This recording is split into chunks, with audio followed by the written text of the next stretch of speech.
Is marriage still worth it? For a man in the West? Or is it a risk disguised as tradition? In this video, we'll look at the truth, without bitterness, without fantasy, just wisdom, reality, and reason. We'll also look at what the ancient Stoics might say about modern marriage, and why some men are choosing to walk alone. Part 1. The traditional promise. For centuries, marriage was seen as a foundation. You married to build a family, to create legacy, to strengthen the bond between man and woman in a shared mission. But in the modern West, that mission has changed. The legal system, the cultural narrative, and the emotional landscape no longer favor men the way they once did. Men are often told to man up, provide, protect, and commit. But what are they committing to? Marcus Aurelius wrote, "Liabilities, the object of life is not to be on the side of the majority, but to escape finding oneself in the ranks of the insane." Blindly following cultural norms without thinking can lead to suffering. Part 2. Modern risks for men. Let's be honest. In the West, marriage for men comes with real risks. Divorce laws that heavily favor women. Alimony and child support systems that don't always reflect fairness. Realizado. A growing lack of respect for masculine roles in the household. Yes, and often no-fault divorce, where a man can lose half of what he's built without wrongdoing. More and more men are realizing getting married doesn't guarantee loyalty. Having children doesn't guarantee fatherhood rights. And being a good man doesn't guarantee you'll be treated fairly. Seneca said, "It is not because things are difficult that we do not dare, but because we do not dare that they are difficult." Men today do dare. They dare to ask, is this path even worth walking anymore? Part 3. Marriage to single mothers.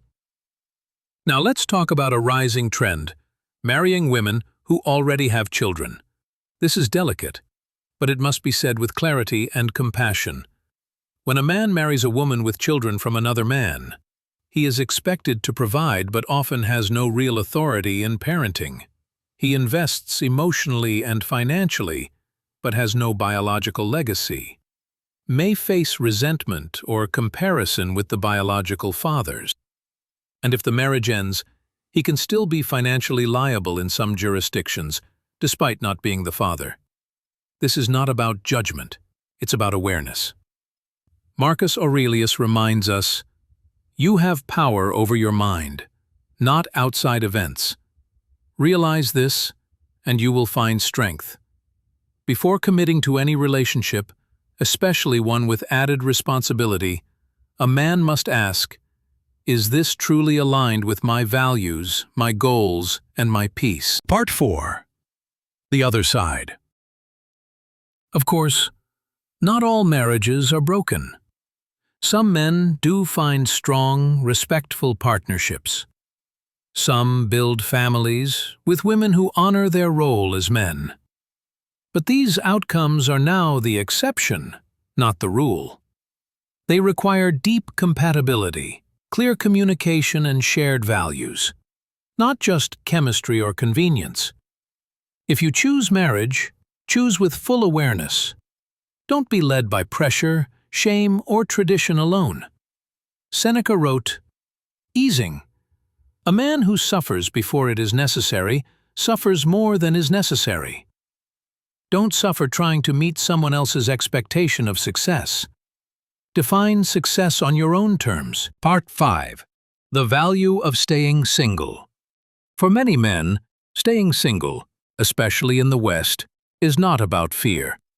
It's about freedom, focus, and self-mastery. No one to drain your energy. No legal or financial traps. Time to build, to think, to create. You can still love, you can still connect, but you are not bound by contracts, courts, or chaos. This is not loneliness, it's leadership over your own life. Marcus Aurelius, a man's worth is no greater than the worth of his ambitions. If your ambition is peace, if your goal is purpose, you do not need marriage to validate your journey. So, is marriage worth it for a man in the West? Only if the woman shares your values, the risks are understood and willingly accepted. You're choosing it from strength, not pressure, and even then, there are no guarantees. But if you choose to walk alone, walk boldly. Build your mind. Master your habits. Lead your life with discipline and calm. Because in the end, the man who needs nothing is the man who has the power to choose anything. Final words. This is Aurelius Within. Subscribe for more Stoic wisdom, truth, and clarity for modern men.